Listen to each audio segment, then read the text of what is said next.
Estás escuchando Chisme Samurai, un programa de Japón es chido donde chismeamos sobre todas esas cosas que no pueden ser sino japonesas. Bienvenidos.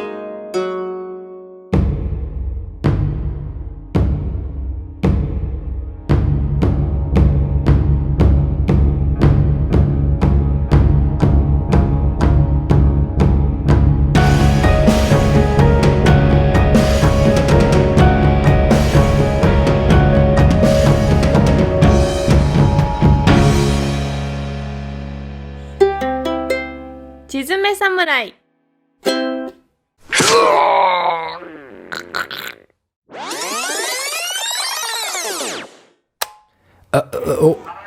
¿Y qué tal?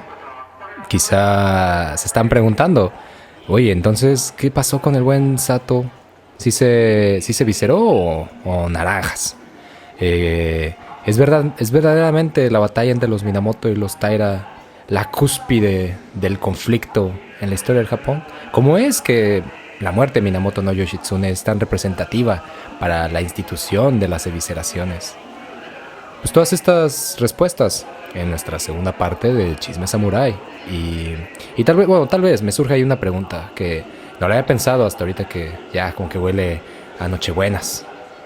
Las dos, la planta y el cervezco. Me estoy preguntando si la víspera de la víspera navideña es verdaderamente el nacimiento de nuestro Señor, o del Señor de alguien, o el mejor momento para cotorrear sobre visceraciones. En fin, ahí se quedan con nuestra parte 2 de Chisme Samurai y las historias breves sobre ese puku. Pues justo, bueno, este güey Tadanobu lo que mete de nuevo es que se corta en forma de cruz. Los anteriores se habían matado, o sea, se habían arrojado a la espada, ¿no? Sí. Pero este güey, no por decir lo que funda, pero funda una forma de corte que se llama Yumonji, que es un corte de cruz. Sí. Entonces este güey se abre en cruz y aparentemente como todavía no se moría, o sea, es como que se hizo el corte de cruz y como que dijo, bueno, pues ya esto fue suficientemente espectacular, ¿no? Pero como que no se moría y supuestamente pues nada, en esa agonía saca las entrañas y las arroja. Entonces, arroja sus entrañas así desde el techo, ¿no? Mientras grita como de, esto es lo que querían, perros, ahí lo tienen, ¿no? Y aparentemente aventar sus entrañas no le bastó porque todavía le quedó un poco de energía. Como de, no mames, todavía no me muero, güey. No mames, ya mátenme. ¿Y ahora qué Porque, hago, güey? sí. No puedo dejar a mi Ay, público así, güey. Todo el público, empezó la chifla, ¿no? La rechifla. Como, órale, güey. Y ya fue como, no mames, ¿ahora qué hago, güey? Y pues, agarra y, claro, lo que se le ocurrió como para matarlo todo fue, se clava la espada en la garganta hasta que la base de la espada topa y se arroja del techo. Entonces, ya no sé qué lo mató. O sea, no sé si lo mató destriparse, no sé si lo mató el corte, la sangre, la espada en la garganta o la caída. o la falta de oxígeno en la caída, incluso, no lo descartaría. O la vergüenza. O la vergüenza de no haber hecho a un público, de no haber dejado a un público contento. Quién sabe qué lo mató ahí. Pero claro, de hecho, se volvió tan así como, no mames, güey, ¿te enteraste de lo del Tadanobu? Que la gente, o sea, bueno, la gente, sus enemigos toman la cabeza, pero en lugar de exhibirla, porque además era muy común. También ahí hay un contenido chido para la chaviza del Patreon. El río Kamo, que en nuestro capítulo de Sakamoto, ahí dentro de las tomas, hay varias donde aparece un río más amplio. Ese río amplio es el río Kamo. Y sobre el río Kamo era donde normalmente se exponían las cabezas de las personas pues, que se visceraban y luego les cortaban la cabeza, o de los enemigos a los que les cortaban la cabeza. Entonces la cabeza de este vato la ponen ahí en el río Kamo, pero la quitan después de un día porque dicen, no mames, es que la neta sí se mató muy chido. O sea, la neta sí dio show. Sí dio show. No es cualquier ahí perro que cualquier criminal que uno mata ahí. No. Este sujeto, vámonos. Entonces quitan su cabeza y la tratan con todos los honores, ¿no? O sea, la bañan, la limpian, la dejan bien al tiro y la llevan con el resto del cuerpo. Pero no la tratan como la de cualquier criminal. Y eso habla de que, pues, de que Tadanobu, pues sí funda una manera particular de matarse. Sí, es institución ahí. Esa institución se llama, es como, güey, ¿viste el Jumonji, güey? ¿Qué es eso? Güey, el corte en cruz, no mames. Porque además ahí empiezan a desplegarse otros estilos, porque está ese Jumonji, por ejemplo, ¿no? Que es el corte clásico en forma de cruz, pero está el Ichimonji, que es un corte más bien, Un solo tajo, ¿no? Ahí. un solo tajo. Sí, está creo que hay otro que se llama el Mitsumonji, que son tres, Ándale, pam, ya. pam, pam. Sí. Y así van. De hecho, hay uno que es en forma de 8. Yo no sé, o sea, imagínate eso, hay dos cortes como medios medios verticales. De hecho, pero hay historias, o sea, pero es que hay un montón de historias de sujetos que se hacen hasta 10 cortes, por ejemplo. Ándale. Hay uno de Takechi Hanpeita, que es amigo de Sakamoto Ryoma, que está épico a más no poder. O sea, 10 cortes de ese que era, el Jumonji o el Jumanji, ya de una vez. El Jumanji, güey, el Jumanji sin duda, güey. Como, güey, eso ni en un tablero. Sí, sí, sí. Ok. Pero bueno, eso por un lado. Y claro, eso nos lleva a Minamoto no Yoshitsune. Que Minamoto no Yoshitsune, pues, una institución en todo sentido. Yo creo que es la más simbólica de las evisceraciones. Es esa, es la de Minamoto no Yoshitsune. Porque además es uno de los grandes héroes fallidos en la épica japonesa y a la larga de la historia nacional. Su acción de alguna manera consolida al samurái en el poder y desde ahí reformula las posibilidades del guerrero en épocas futuras cuando éste se pregunte, un poco mirando ahí al pasado, con la mirada arriba y los pies en el suelo, ¿cómo es que se llega a ser lo que se es? Pues Minamoto no Yoshitsune es uno de esos personajes que contesta, ¿no? Es uno de los personajes más evocados en el teatro no. Incluso, de hecho, se funda un subgénero para hablar solo sobre él, el Hogan Mono, que solo habla de Minamoto no Yoshitsune. Aparece también en el teatro kabuki, aparece en el teatro de marionetas, en el bunraku, en el que Chikamatsu Monzaemon, el escritor del siglo XVII más perrillo de teatro de marionetas, le dedica 16 obras, güey, de su repertorio. O sea, como que es como de, güey, ¿de quién voy a hablar? Yo creo que de Yoshitsune. Yo como que sí me late. Y Minamoto no Yoshitsune pues es rodeado por una fuerza inmesurable que su hermano no Yoritomo pues, reconoce, ¿no? Y lo manda a matar. Lo interesante de todo eso pues, es que Yoshitsune, frente a la fuerza de su hermano que viene a matarlo, pues con toda la calma dice, ¿sabes qué? Me voy a matar. O sea, no vale la pena pelear por esto, yo me mato. El conflicto es muy interesante porque Minamoto no Yoshitsune y Minamoto no Yoritomo, los dos hermanos, son la imagen y símbolo de figuras muy contrarias, pero irremediablemente unidas el uno con el otro. Sobre todo en que son, pues uno, pertenecientes al mismo clan y dos, familia. Yoshitsune, por ejemplo, es representado en el Heike Monogatari como un gran militar que busca vengarse de los Taira. Y que al final, habiendo cumplido su razón de ser, pues es víctima solamente de su ímpetu, de esa honestidad juvenil y además es víctima de la aspiración política venenosa de su hermano. Minamoto no Yoritomo, por el contrario, es quien le arrebata el poder a los Taira y es el que lleva al poder la hegemonía del clan Minamoto, ¿no? Y que la traslada de las planicies del este hasta la capital en Kioto. Además es el personaje que establece las reformas necesarias para transitar del gobierno de la corte a una sociedad feudal que hará del samurái la autoridad legítima a través de su jefe militar o como muchos conocen, el shogun. Estos dos hermanos son muy particulares porque ellos sobreviven a la imposición de los Taira sobre los Minamoto, es decir, todo el periodo antes de que los Minamoto llegaran al poder había un control militar de los Taira.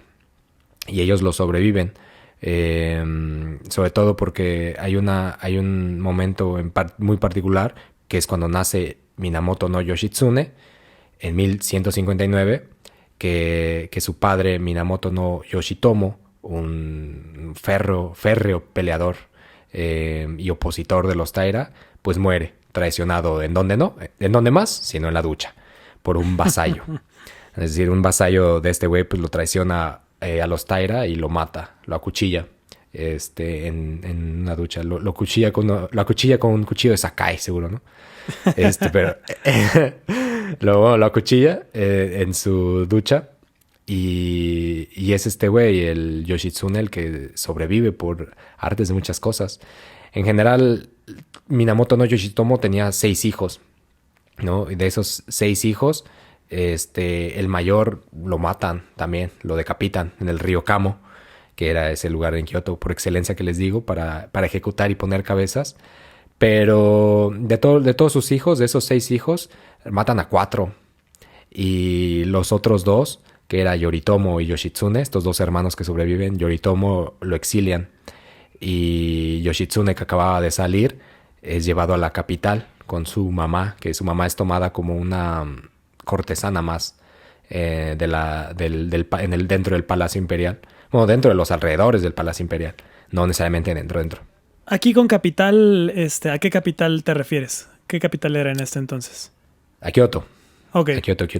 Okay. Kioto, sí, todavía estamos ahí. De hecho, o sea, hay un momento ya después en el que la capital se traslada, ¿no? Hasta Kamakura, hasta el este. Y que eso sucede gracias a los Minamoto.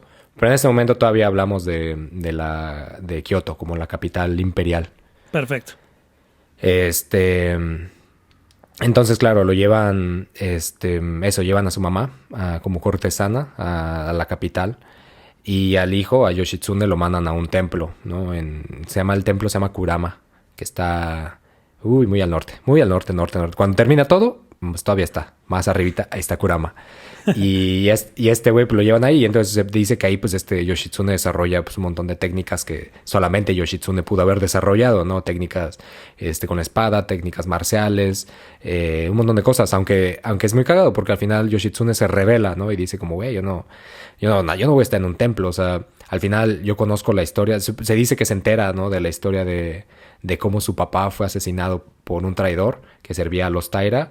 Y pues eso le da un rencor genuino hacia los Taira, ¿no? Es decir, mientras el hermano mayor, Yoritomo, es exiliado y es consciente de todo lo que sucedió y pelea por la hegemonía de los Minamoto, es decir, yo pertenezco a los Minamoto y quiero darle el poder a los Minamoto, Yoshitsune, siendo un niño que se entera después de que su familia fue asesinada por los Taira, él no pelea por la hegemonía de los Minamoto, él pelea por venganza. O sea, él pelea y dice, güey, ¿sabes qué? Yo si me revienta 2, 3 Tairas, yo contento, güey. Yo realizado. Y se escapa Yoshitsune de ahí del templo Kurama, donde lo llevan.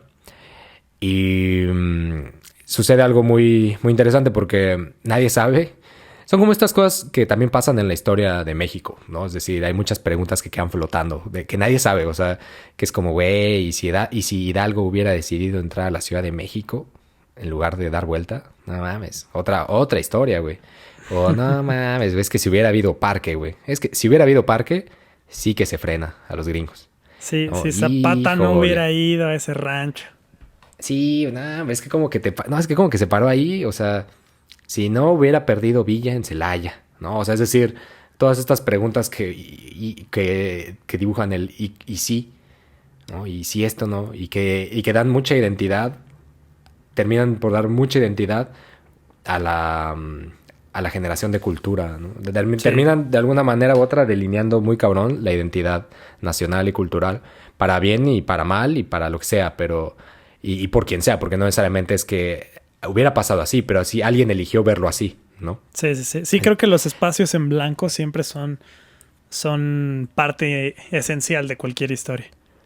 Sí, y aquí también aparece eso. Es decir, alguien por ahí se pregunta como, no mames, güey, ¿y si cuando masacran a todos los Minamoto, a estos Minamoto, no hubieran dejado vivo, o sea, en lugar de, es como, güey, decapitaste a uno de los niños, güey, en el río Kamo, ¿por qué dejaste vivo a Yoshitsune, no? Sí. ¿Por qué lo mandaste a un templo? ¿Por qué exiliaste a Yoritomo, no? ¿Por qué no lo mataron ahí?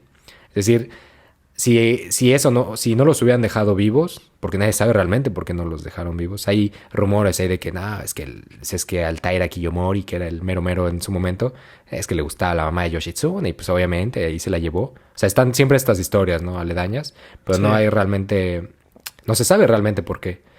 Sin embargo, lo que sucede es que eso, el haberlos dejado con vida a los dos, marca el final, ¿no? Marca el final para los Taira y sobre todo para Taira Kiyomori. Y, y pues nada, pues Yoshitsune pues ya de 21 años pues regresa, ¿no? Ya regresa y dice, güey, ya sé las artes misteriosas del poder guerrero y de los Minamoto. Es decir, ya regresa Yoshitsune, regresa del templo, porque más vaga, o sea, escapa del templo y vaga por todos lados. Conoce a un mítico monje, Benkei, del que le aprende muchísimas cosas. Hay una historia donde supuestamente este monje Benkei está en un puente, robándole las espadas a la chaviza que va pasando. Se aparece y les dice al que va pasando como, güey, échame tu espada, ¿no? Y solamente la joven promesa samurái es como, no, güey, es mi espada, güey. Y dice, güey, te reto a unas luchitas, güey. Si me vences, te puedes ir, ¿no? Si no, pues me das tu espada. Y robó 99. O sea, quitó 99. Todo esto tenía una buena causa, como muchas cosas dentro del marco budista. Tenía una buena causa. Y dijo, cuando junte 100, ya, ¿no? O sea, ya se acabó esto. Y se dice que Yoshitsune era la espada 100, pero Yoshitsune le metió una madriza al Benkei, ¿no? Y Benkei dice como, no, este güey está bien perro, güey. Y a partir de ahí le jura lealtad, ¿no? Le dice, güey, yo siempre voy a estar contigo, mi Yoshi. Seré tu fiel vasallo, ¿no? ¿Y qué hizo con las 99 espadas?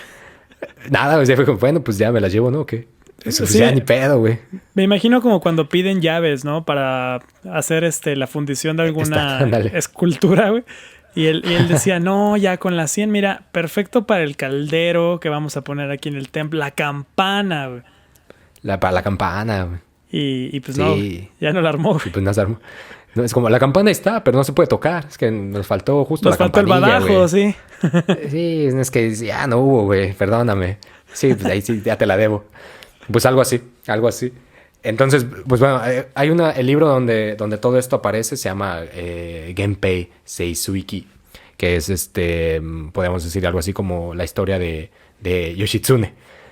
Porque además, pues es que todas estas lecturas están hechas en chino, ¿no? O sea, Yoshitsune es una forma diferente de pronunciar los caracteres. Pero es la lectura japonesa, sí. Pero cuando leemos que el Heike, por ejemplo, pues es eso, es como, digamos que el libro de los Taira, haz de cuenta, ¿no? Cuando leemos todas estas cosas son títulos pues, que como son pues, textos de por allá, de un tiempo muy lejano, o sea, muy lejano. Siglos 12, 13, 14, 15 así, pues son lecturas chinas, por eso suena como muy, como, ¿en dónde dice que eso es la historia de Yoshitsune? Pues por eso. Bueno, entonces eso, en el Genpei Seisuiki se reconstruye un poco la vida de este güey. Lo que es interesante es que Yoshitsune más bien es descrito como un sujeto frágil, ¿no? De belleza femenina, que remite a las cortes de Heian, que es periodo entre el siglo 8 y 12, pero que tiene una ferocidad del guerrero auténtico del este. Lo cual pues, es también algo muy interesante porque hablamos de que estos libros son escritos ya bajo el régimen autoritario de los guerreros, ¿no? Y hacen un poco el hecho de ensalzar a Yoshitsune es también un poco ensalzar una época anterior a la instauración de los guerreros, que es la razón por la que Yoshitsune va a morir. Lo interesante es que justo, pues nada, regresa Yoshitsune ya de 21 años. Yo no sé qué estaba haciendo a los 21 años. Yo creo que estaba sirviendo café. Pero Yoshitsune aparentemente le está metiendo una paliza a los Taira. Porque en 1185... Yoshitsune, justamente en la cúspide de su carrera militar, pues se reencuentra con su carnal.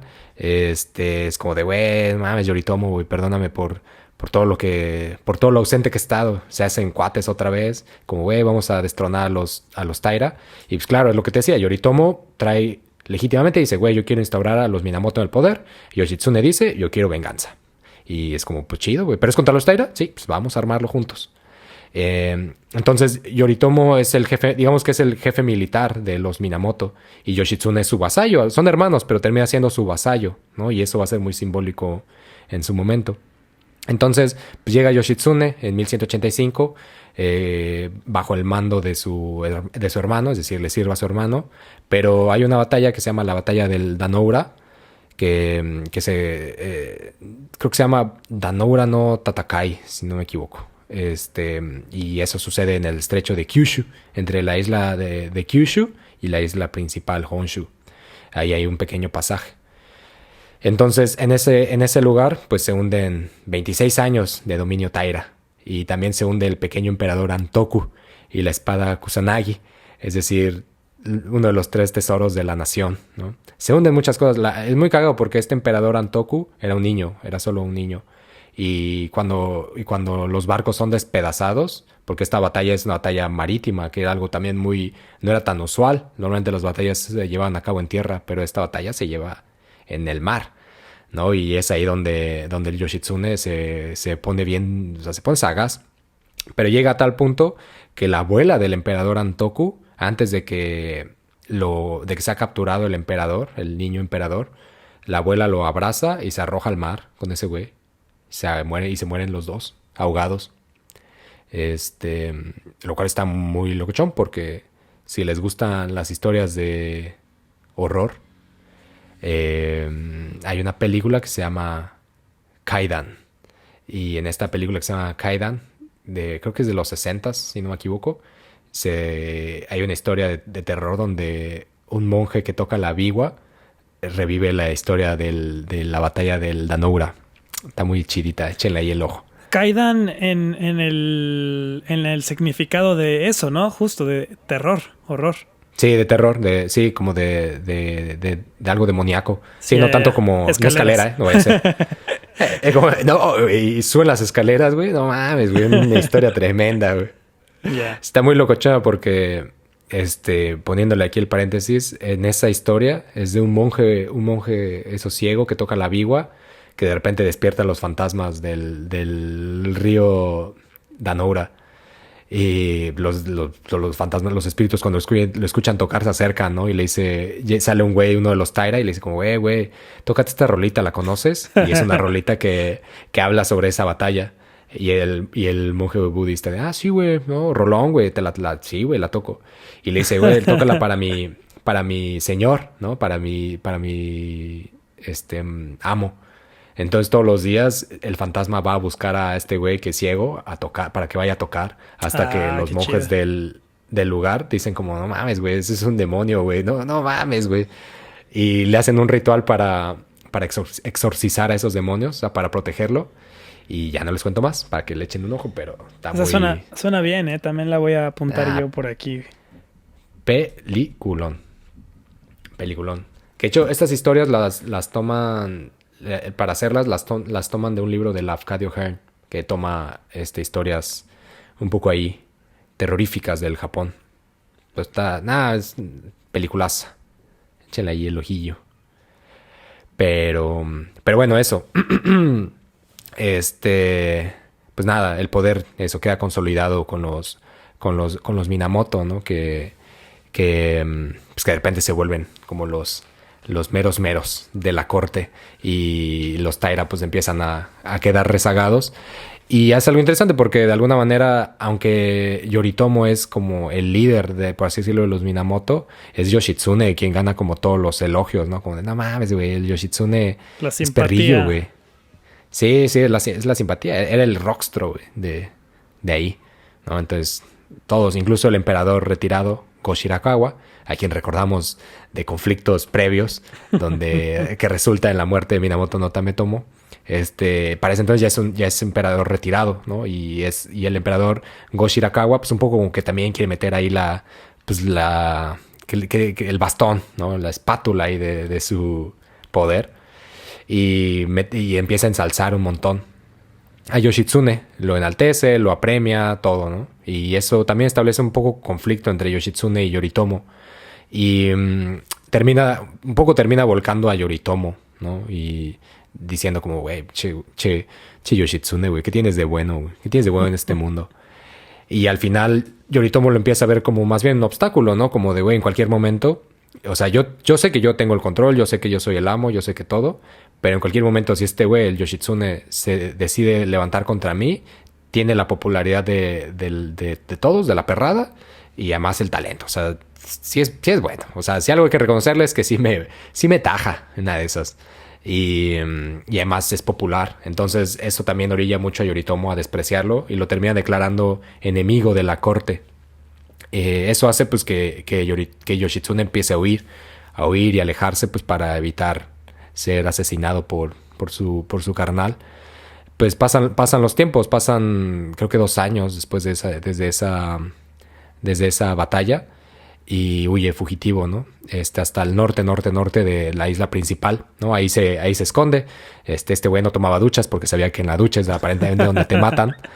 Y y es muy locochón porque además también es que este güey vaya al norte es muy significativo porque a la larga en el desarrollo de digamos que de la cultura y de la historia de Japón son estos lugares al norte donde se dice que se redescubre lo auténtico de la cultura japonesa, ¿no? Y normalmente siempre coincide con pasos de estos personajes, como en este caso Yoshitsune. Pues eso, Yoshitsune se esconde ahí en las montañas del norte, en el bosque del norte. Y pues nada, Yoritomo sabe, o sea, dice como por ahí alguien lo delata dentro de las fuerzas. Hay un clan el clan Fujiwara, que lo oculta. Una rama del clan Fujiwara lo oculta en el norte. Y alguien de por ahí pues lo delata, ¿no? Dice, el Yoshitsune está aquí, güey. Entonces, pues al final lo van a buscar y como en su momento alguien mandó 500 soldados para matar a un güey, pues aquí es Yoshitsune. Y pues no mandaron a 500, mandaron a 30,000. Como, güey, 30,000 suficientes? Sí, pues mándame a 30,000, ¿no? Y en esta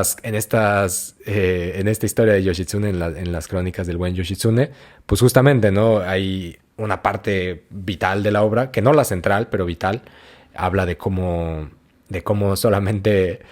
creo que eran 8, güey. O sea, que eran 8 vasallos de Yoshitsune. Es decir, pues todos, al saber que vienen, es como, güey, son 30,000, güey. O sea, sí me caes bien y toda la cosa, sí, pero no se puede hacer nada, pelear, ¿no? Claro.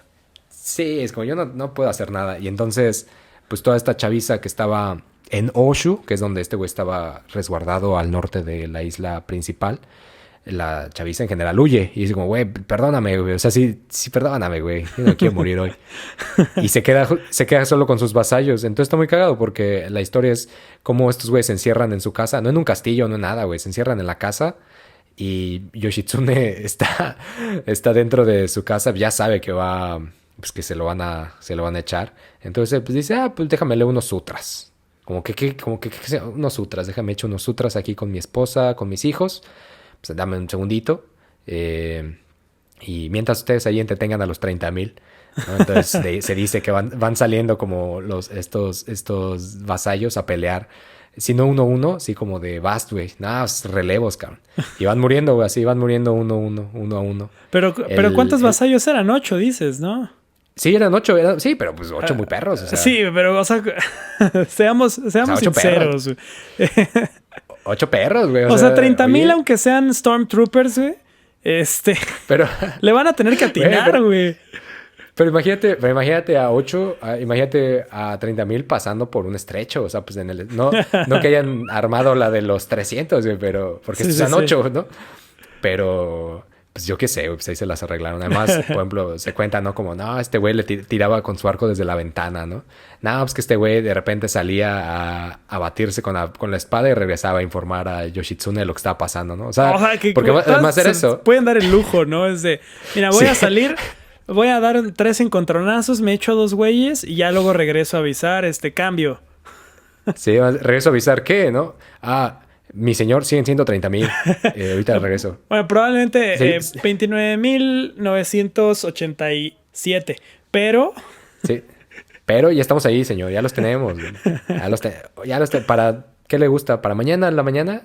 Ya son solo 29,500. Ya los tenemos. Sí, o sea, pues ¿qué le informas, no? ¿Qué le informas a ese güey? Pero así así lo redacta, ¿no? Pues, obviamente, claro. Hay que entender que es historia, ¿no? Y sí, y que se permiten muchas libertades ahí. Sí, demasiadas, en la que realmente uno no voltea al Heike o al Gikei o al Hogen, no voltea para encontrar la veracidad de la historia, ¿no? Sí, los datos duros. Wey. Sí, como, güey, pues el momento en el que... Como que 30,000 no le ganan a 8, güey. ¿Que no te has leído la historia de Yoshitsune? Es decir, además está cagado porque, güey, fíjate, es muy simbólico, porque Fíjate que, ¿te acuerdas de esa escena? Siempre regresamos ahí, ¿no? Pero ¿te acuerdas de esa escena en el último Samurái de Tom Cruise y Ken Watanabe? Sí, claro, Donde así están ocultos, ¿no? Y Tom Cruise le dice como, güey, ¿has escuchado la historia de los 300, güey? Nada mames, güey. Güey, no, es 300 vatos, güey, pararon al ejército persa, cabrón. Y el Ken Watanabe, el Saigo Takamori no te pases de rosca, güey. ¿Y qué pasó, güey? Como no mames, 300, güey, ¿y qué pasó? Y el Tom Cruise, pues perdieron, güey. Pues murieron. Es como que, ¿qué pasó? Pues murieron, ¿no? Hubiera estado muy cagado que le respondiera, Ken Watanabe, ¿no? Exacto. Sí, güey, es como, ¿has escuchado la historia de Yoshitsune, cabrón? Sí, güey, es como, güey, 300, güey, mames, güey. Es show de Yoshitsune, eran 8, güey. Sí, y yo creo que ahí lo hubiera... Yo creo que Tom Cruise hubiera hecho como, no mames, ¿y qué pasó, güey? Y también hubiera sido como, pues perdieron. Pues nada, perdieron, pero güey, pero qué historia. Pero qué momento. Justo. Yo creo que un poco por ahí. Y lo que sucede es, o sea, por ejemplo, uno de los últimos en morir, pues es Benkei, ¿no? Que quien se dice, el monje guerrero, quien se dice que alarga la vida para que Yoshitsune pueda leer todos los sutras y pueda escribir su último poema. Hasta que, pues nada, al final ya mueren casi todos, menos el guardián de su esposa que se llama Kanefusa, ¿no? Y ya rodean la casa y entonces, con toda la calma del mundo, Yoshitsune le dice a Kanefusa como de, pues nada, güey, pues ya se armó, güey, vamos a armar el cotorreo, me va a matar, pero ¿cómo piensas que debería matarme? ¿No? Le pregunta. O sea, con calma, porque sí, claro, o sea, claro. Si hay 20,000, porque yo creo que sí mataron unos 1,000. O sea, es como si hay 20,000. A este ritmo, claro, seguro ya quedaban 15,000 fácil. Sí, unos 10 ahí tocaron la puerta, o sea, poquititos. Y le pregunta como, oye, ¿cómo debería de matarme, güey? Y Kanefusa le dice como, güey, pues está la historia de este Sato Tadanobu, güey, no sé si lo ubicas. Y le dice, güey, le dice, pues mi militar, güey, mi general, claro que sí, güey. No, hombre, que si lo ubico, Sato, un tipazo, güey. El clásico sujeto que dirías, pero qué agradable sujeto. Claro que lo ubico. Y le dice Kanefusa, bueno, pues es que este güey hace un par de años pues se mató muy cabrón, güey. Y hasta la fecha la chaviza sigue hablando de cómo se mató Sato. O sea, güey, es como, no mames, güey. No mames, y lanzó las vísceras y luego se clavó, no mames, y voló, güey, voló desde el segundo piso, no mames, güey. El Sato sí que lo hizo. Sí que hizo un show de sí mismo. Entonces, pues claro, eso lo dice Kanefusa. Estuvieron a nada de cambiarle el nombre, güey. Ya iba a dejar de ser Harakiri y le íbamos a llamar el Sato, güey. El Sato, güey, sí. Como, güey, se aplicó el Sato, güey. Sí, güey. Oye, va a morir por Sato. O sea, sí, ahí estaban ahí. Y pues claro, eso le dice Kanefusa y Yoshitsune le dice como, bueno, o sea, sí, él se hizo dos cortes, uno vertical y uno horizontal. Pues nada, está chido, güey. Pues nada, el Yoshitsune lo lleva más allá y se hace 3, güey. ¿Sabes qué? Vamos a hacer 3, güey. Se hace 3 cortes en forma de 3, justamente. O sea, pero en forma de 3 del símbolo 3 japonés, ¿no? Sí. San, Mitsu. Que son 3 horizontales, por si... 3, sí, justo. Hay que hacer la aclaración, ¿no? Gracias por la imagen. Sí, son 3 líneas horizontales. Y se hace las 3 y se dice que, pues nada, cae tendido. Y le dice, o sea, deja igual lo mismo, las vísceras expuestas ahí en el piso. Y le dice a Kanefusa como de, vato, güey, mata a mi esposa y a mis hijos. Y quema todo, güey. Y quémalo todo. Entonces eso, pues agarra a Kanefusa y también le abre el estómago a la esposa de Yoshitsune. Mata a su hijo y lo mata a su hija, que estaba recién nacida. Entonces se dice que Yoshitsune, así con las vísceras de fuera, extiende la mano sobre su familia, o sea, se abraza a su esposa y pone la mano sobre sus hijos, y Kanefusa incendia la casa. Y pues con eso quedan envueltos toda la familia, los Yoshitsunes, quedan ahí envueltos en llamas y nadie puede entrar a reclamar el cuerpo de nadie, ¿no? Ni su cabeza ni nada, porque pues queda consumido. Lo interesante de esta evisceración de Minamoto no Yoshitsune es que funda 2 momentos cruciales en la construcción política y antropológica del samurái. Primero, que es a partir de la muerte de Minamoto no Yoritomo que se consolida el nuevo régimen de Kamakura. Eso significa que la corte legitima a los agentes y administradores de los Minamoto para que supervisen todas esas regiones del territorio donde se produce riqueza. Se reforma el sistema de administración y se construye a partir de nuevas leyes una disciplina basada en la fuerza militar que termina por desplazar a la corte y a la familia imperial a una autoridad que legitima más que gobierna. Es decir, la corte como tal no es que necesariamente ejerza un gobierno real, ¿no? Sino es más bien el legitimador, como el que da fe y legalidad. Sí, güey, que lo hagan estos güeyes, ¿no? Yoritomo, el hermano, se autoproclama bajo el título de Shogun o jefe militar. Y es con ello que se inicia un nuevo orden que él mismo describe como el principio del país, o Tenkan-no Oso. Y es en ese sentido que la muerte de Minamoto no Yoshitsune pues da reposo y tranquilidad, respiro al nuevo estado, ¿no? Le permite consolidarse, le permite concentrarse en el desarrollo de una tradición militar que pues llevará bastante tiempo y que como tal vez muchos no lo saben, otros sí lo saben, pues duró más de 800 años. O sea, hasta 1886 no terminó eso, ¿no? Y eso empieza ahí. Eso empieza en ese momento. Eso empieza con la evisceración de Yoshitsune. Y tal vez segundo y lo más importante en el desarrollo del imaginario colectivo es que si bien la evisceración de Yoshitsune responde a la marea política de Yoritomo, su muerte voluntaria replantea también la estética de la evisceración como un verdadero acto ético del guerrero, en donde acepta la parábola de su vida y se arroja a lo inevitable con honestidad. Esta resolución pasa de ser un acto esperado y el más razonable de todos ante una muerte que ya es irreversible, pero no, o sea, se deja de eso, deja de ser solamente un acto esperado.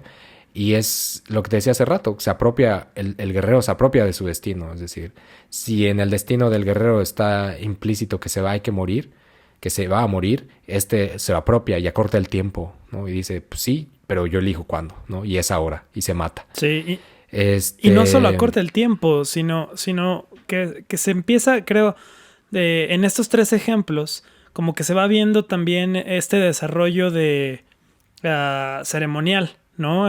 Sí. A diferencia de solo me clavo esta espada al lado del pilar, bueno, me arrojo esta espada al lado del pilar, bueno, ahora ya preparo el abanico, y dejo dicho qué onda con mi cabeza, y a este último, ¿no? Que es, bueno, me leo estos sutras, me escribo un poema, planeo todo, o sea, se va también pareciera que construyendo, ¿no? Este acto, esta ceremonia. Sí, totalmente. Totalmente. Y es que justamente, digamos que a partir de Minamoto no Yoshitsune, la imagen del samurái se construye un poco a partir de su propia muerte frente a la derrota, ¿no? Es decir, se funda esta institución donde Minamoto, es decir, donde el samurái no es necesariamente este héroe, ¿no? Este héroe, digamos, que triunfa, sino es un héroe que tiene que ser derrotado. Sí. Y sobre todo es un héroe cuando a partir de la derrota se confirma como un verdadero bushi o samurái porque se mata. Es eso, o sea, es eso. Se genera, se instaura toda una institución. Y de hecho,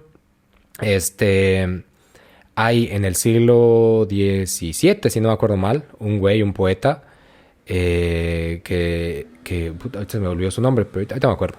Pero él instaura una palabra que se llama Hoganbiki, que Hoganbiki literalmente significa simpatía por el teniente. Y es que Minamoto no Yoshitsune era teniente cuando estaba a las órdenes de su hermano. Entonces, esta palabra, ese güey escribe un poema que podría estar así traducido muy, muy escuetamente como el mundo tendido al florecimiento. Hoganbiki, viento de primavera. Y Hoganbiki hace referencia a esta idea muy instaurada dentro del ideal colectivo de los cerezos, ¿no? De la belleza con la que los cerezos aparentemente pues florecen y de un momento a otro se caen, ¿no? Sobre todo por el viento de primavera, porque las personas que han tenido oportunidad de estar en temporada de cerezos pues sabrán que es también una temporada en la que de repente se suelta el chiflón. O sea, así es como de, güey, ciérrale que se mete el chiflón, güey. Y eso hace pues que los árboles de cerezos, las flores pues se caigan, se vacíen, ¿no? Y quede este famoso tapete lleno así rosa, blanco, de colores de cerezo.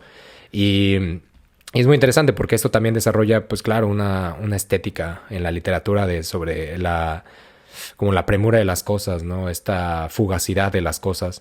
Y lo que hace este poeta es precisamente poner eso, énfasis en eso, énfasis en que no solamente es bello, porque pues sí es bello, pero también poner énfasis en que todo eso tiene una razón de ser y de que no es casualidad. Es decir, el héroe como tal no es como que simplemente diga, ay, soy un cerezo, porque sí, ¿no? Sino que es el héroe el que de alguna manera, por muchas circunstancias, se va encaminando hacia ese lugar. Y creo que eso, o sea, eso es algo que de alguna manera se funda a partir de la historia de Minamoto no Yoshitsune. El poeta se llama Matsue Shigeyori. Okay. Matsue Shigeyori. Ahí le pueden echar el ojillo a su chambita. Ahí apoyen al muchacho con sus trabajos.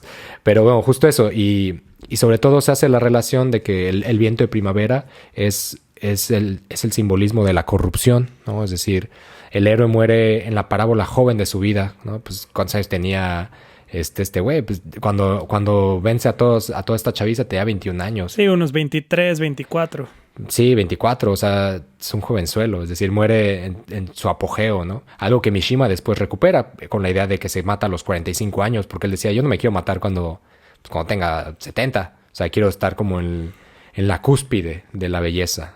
No creo que no era un chavito, pero pues... No, pero que lo estaba, güey, o sea, si alguien estaba en la cúspide de su vida, eres ese cabrón, güey. Sí, era ese güey. Sí, no, estaba mamadísimo además. Sí, estaba... Sí, claro. Es que no vamos a dejar de insistir en eso. Estaba mamadísimo. Si no lo han buscado, por favor. Sí, es como, ay, güey. Ay, cabrón. Sí, claro. Y si alguien lo sabía, pues era ese güey. Y hace también un poco referencia justamente como a la idea de que pues se muere con toda honestidad. Es decir, que si se perece en el camino es porque el héroe como tal siguió la honestidad de sus sentimientos, es decir, era alguien puro en todo sentido. Y de hecho, también de ahí que la figura que se adapte, como no sé si lo recuerdan que lo mencioné, que se adapta a Yoshitsune, es de alguien que más bien es frágil, de alguien que es bello, de alguien que estéticamente no necesariamente parece un guerrero, ¿no? Sino que al contrario, tiene como todas las características que en su momento se hacían referencia a alguien muy femenino, que era algo característico de las cortes de Heian, donde los hombres como tal y las mujeres tenían una cercanía estética muy similar en muchas cosas, ¿no? Y la instauración del régimen guerrero también hace un parteaguas en esa parte. O sea, es decir,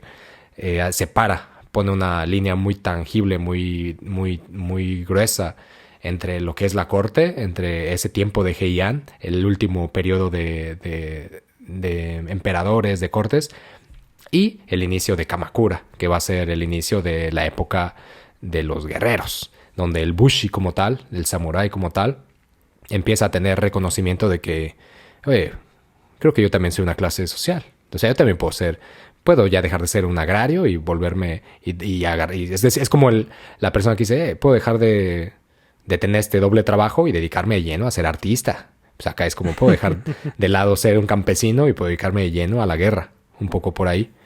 Entonces, o sea, esas son las relevancias en general de Yoshitsune. Hay muchísimas más. Y de hecho, no sé si hay como un dicho muy común que incluso, o sea, es dicho por gente del Japón en forma muy general, que es esta idea de que un clavo que sale es martillado, ¿no? De regreso. Sí.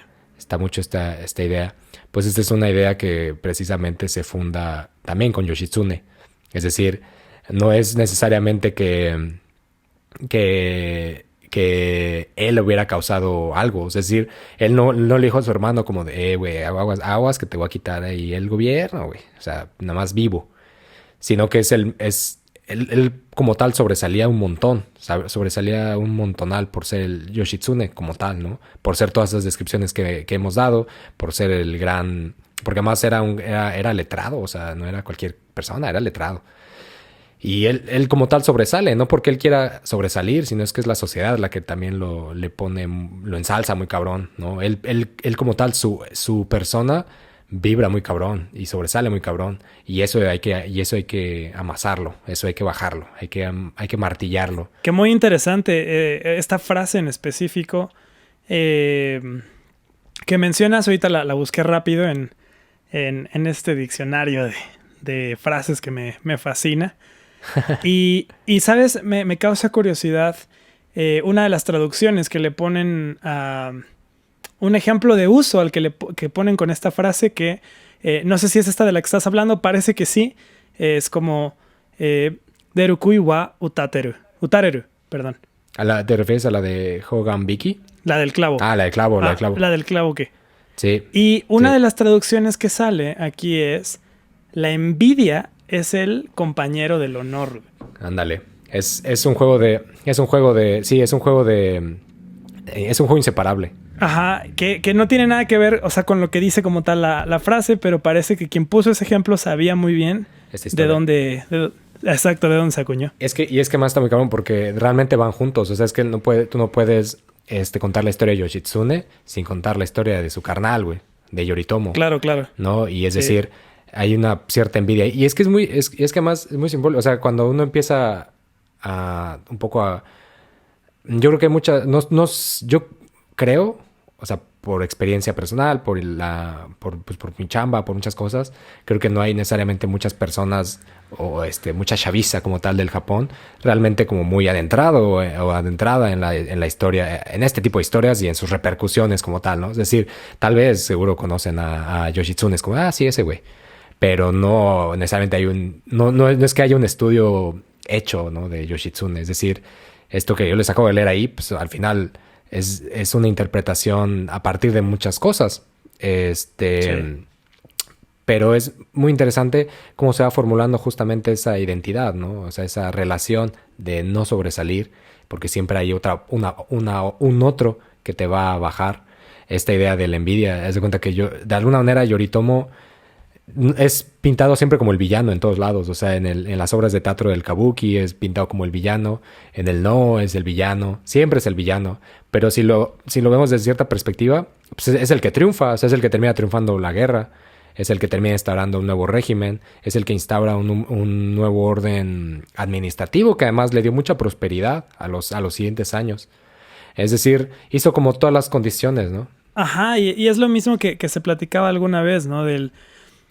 un punto que a veces podríamos poner en común de México, Japón, es que a veces muchas de estas historias oficiales se construyen a partir de los vencidos. Sí. No que los vencidos las escriban, que es lo peor. Sí. Pero se giran en torno a estas figuras. Sí, de hecho, por ahí hay una frase muy buena. Hay muchas, pero hay una que me gusta mucho de Monsiváis, que dice... Hay dos que me gustan. Hay muchas que me gustan de Monsiváis, pero hay dos que voy a decir ahorita. Que dice como... la historia no solo la escriben los ganadores, sino también los vencidos que saben escribir. Y hay hay otros vencidos que pues no, o sea, que no alcanzan ese recurso, ¿no? Y creo que Monsiváis pone muy interesante la idea como de... Es como eres lo que no pudo ser, sino mexicano. Es decir, no pudiste ser otra cosa, ¿no? Ni pedo, o sea, es lo que te tocó ser. Y hay un arrojo justo a la derrota en muchos sentidos, que es construido por alguien más. O sea, hay alguien encargado de hacer eso, no es como necesariamente. Es decir, en toda la historia es Villa y es Zapata como personas las que mueren, ¿no? Pero no su lucha, no sus ideas. Sus ideas de alguna manera trascienden y siguen peleando y se alcanzan a colocar en cierta manera en la Constitución de 1917 un espectro nada más de eso, no realmente todo su plan, y eso es tomado por alguien más y alguien más hace con ello lo que quiere, ¿no? Y de ahí tenemos esta historia oficial y demás, pero es importante, justamente es importante pensar y repensar, y cuando se haya hecho volver a pensar, ¿no? ¿Quién nos cuenta esta historia? ¿De dónde nos cuenta esta historia? ¿No? ¿Por qué ponemos todo el énfasis en un personaje y no en los 30,000 que están detrás, ¿no? O sea, ¿por qué ponemos todo el énfasis en Yoshitsune que se mata, pero no el énfasis necesariamente en los otros 8 que estaba ahí, en la esposa que estaba ahí, en los hijos que estaba ahí? Es decir, hay una cantidad impresionante de personajes que pasan de largo que necesitamos también revisar, ¿no? ¿Qué hubiera dicho? ¿O qué dijo? Si es que dijo algo.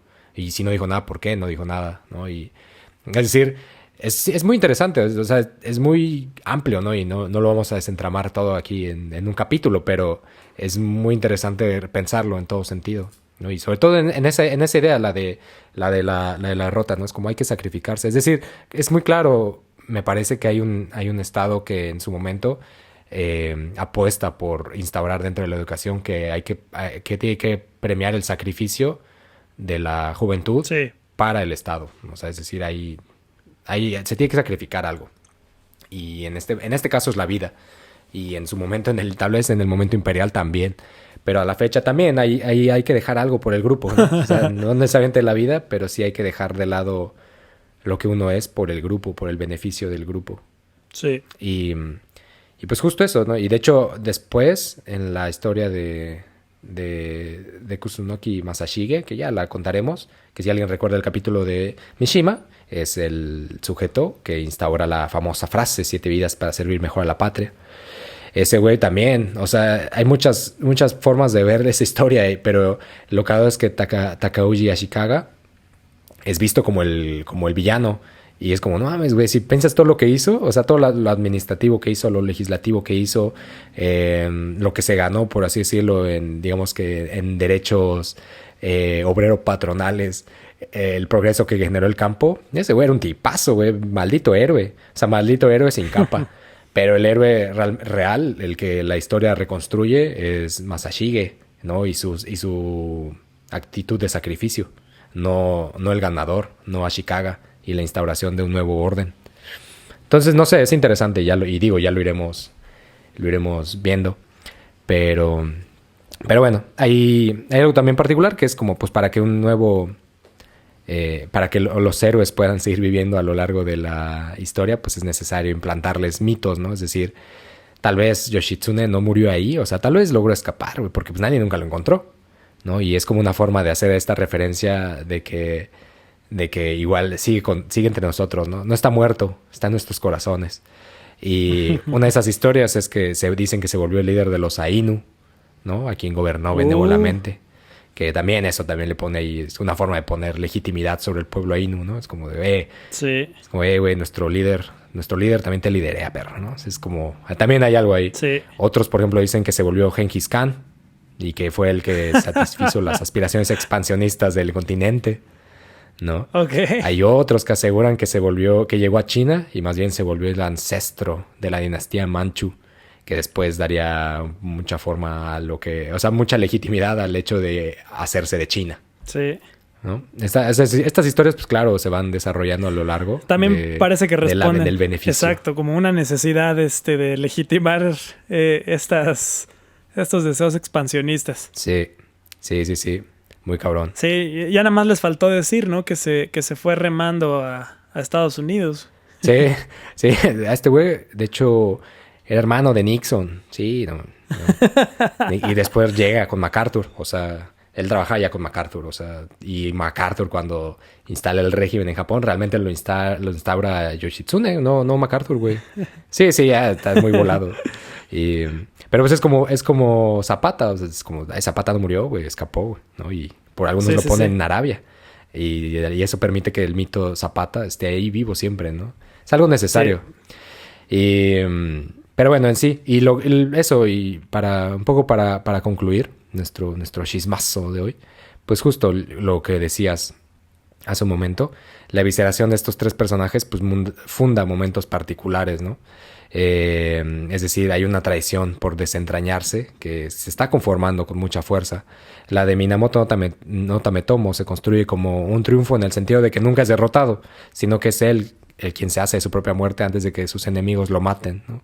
Carece de toda la estética que después será característica del seppuku, pero el hecho de elegir el estómago cuando pudo haber sido cualquier otra parte del cuerpo con la que morir rápidamente le confiere un momento fundacional en la institución de la muerte voluntaria, del seppuku, sobre todo. Cumple con ello dos factores que a la larga serán inseparables. El Setsuyoku, perdón, que es la reivindicación del honor, y el automartirio del Zen, que esto mostraba de alguna manera el coraje único de una casta guerrera, algo que las mujeres o los chonin, es decir, el pueblo o la perrada, pues no podía emular, según ellos.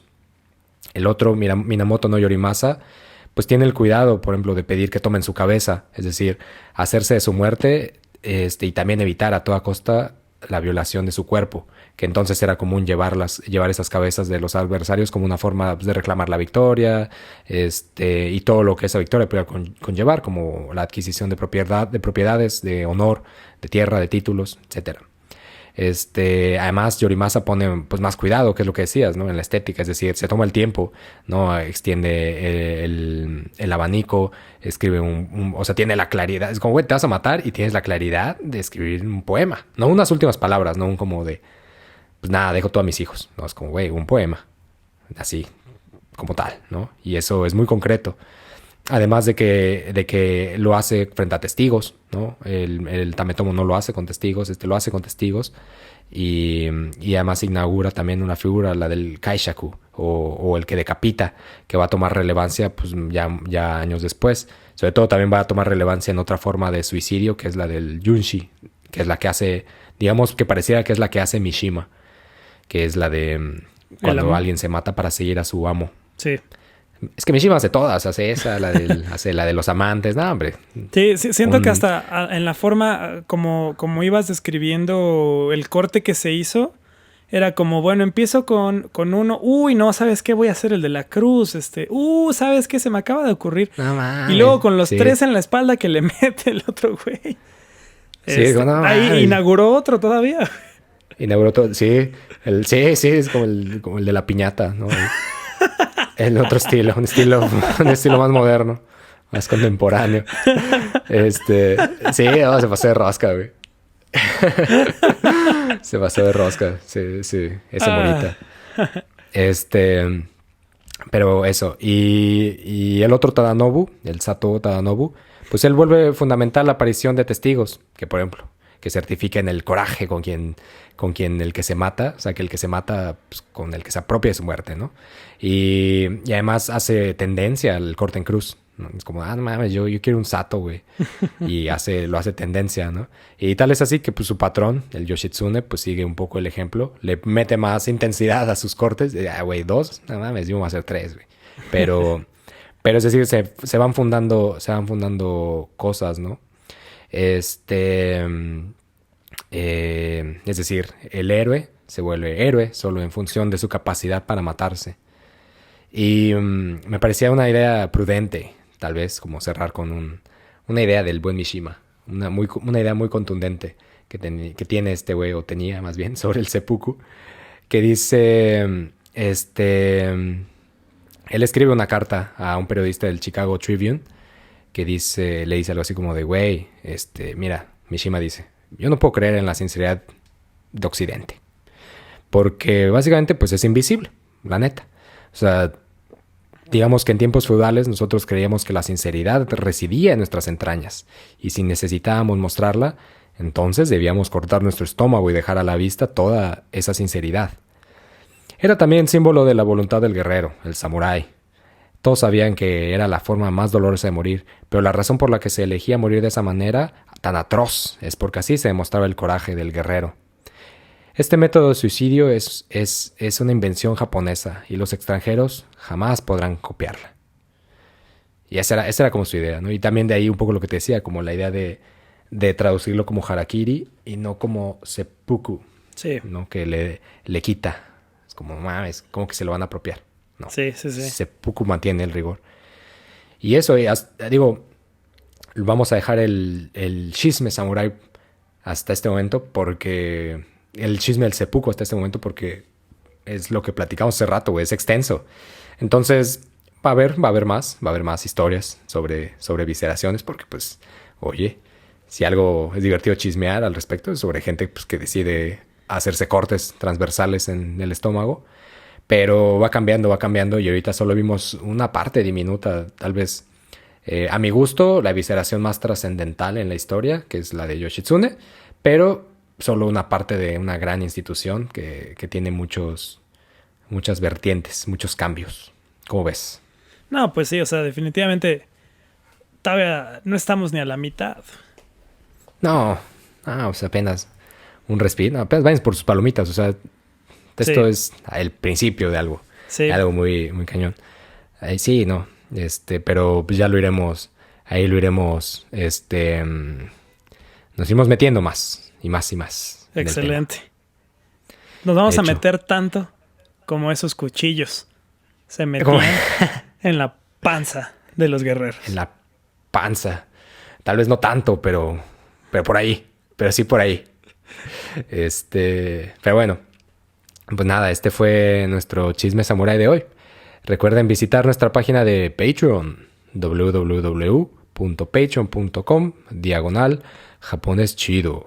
Ahí pueden hacerse parte de Japones Chido para apoyarnos a seguir chismeando con ustedes sobre samuráis, sobre sus ritos de amor y muerte y sobre todas esas cosas que no pueden ser sino japonesas. Está chido porque desde 100 pesitos pueden disfrutar de material extra relacionado a todos nuestros programas, como por ejemplo, los que están escuchando este capítulo quizás están pensando algo así como de, güey, no mames, ¿cómo es ese lugar donde se visceró el Yorimasa, güey? Soy perro, güey. Pues bueno, pues para nuestros Patreons seguramente ya le estarán echando un vistazo a ese templo donde se mató el buen Yorimasa. Ahí se estarán echando nuestro recorrido como otros que ya han disfrutado. Y además, es que hay mucho chisme, mi buen Diego. Hay una historia, por ejemplo, aquí donde yo vivo en Sakai, de unos franceses que llegaron a comprar frutas y un séquito de samuráis se los echó. Y al final la condena fue como, o sea, ¿cuántos franceses se echaron? No, pues que 11. Pues órale, pues que 11 samuráis se visceren. Es como, pues órale, va. Y este tipo de historias tan bonitas. Porque más tú dices, no, pues ¿cuándo pasó, güey? ¿1300? Uy, no. No, hace 120 años, o sea. Sí, 1300 no había ni franceses ahí. 1300, ¿qué es eso? ¿Que eran griegos los que llegaron? No, güey, eran franceses. Ok. Sí. Entonces ahí hay mucho chisme también para nuestros patrons. Pero en realidad también creo que es chido y quisiera poner ese espacio para agradecerles a todas las personas que hasta ahora nos escuchan y nos comentan siempre ahí en YouTube o en Instagram o en Facebook o donde sea que compartimos todo nuestro contenido y nos comentan y qué chido, la neta, muchas gracias por escucharnos porque aunque los Patreons de alguna manera hacen pues, un esfuerzo económico por ayudar a este proyecto, también las personas que nos dan su tiempo, que para mí es lo más valioso que le puedes dar a una persona, tu tiempo, también nos hacen muy contentos, nos dan regocijo, ¿o no? Muchísimo. De hecho, yo también lo creo. Pero pues nada, con música original y toda la producción de audio a cargo de Diego de la Vega, que pueden encontrar en YouTube como Diego de la Vega. Parece, nadie lo vio venir. Nadie. Nadie. Y unas ilustraciones perras del cerro, güey. Del buen Lara, que está en Instagram como Lara World. Mi nombre es Andrés. Me pueden encontrar en Instagram como solo_andoresu. Y pueden encontrar a Japones Chido en Facebook. Y seguirnos en las diferentes plataformas como YouTube, en Spotify, en Apple Podcast y todas las plataformas donde la chaviza escucha podcast. Esto fue Chisme Samurai, un programa de Japones Chido, donde chismeamos sobre todas esas cosas que no pueden ser sino japonesas. Bye.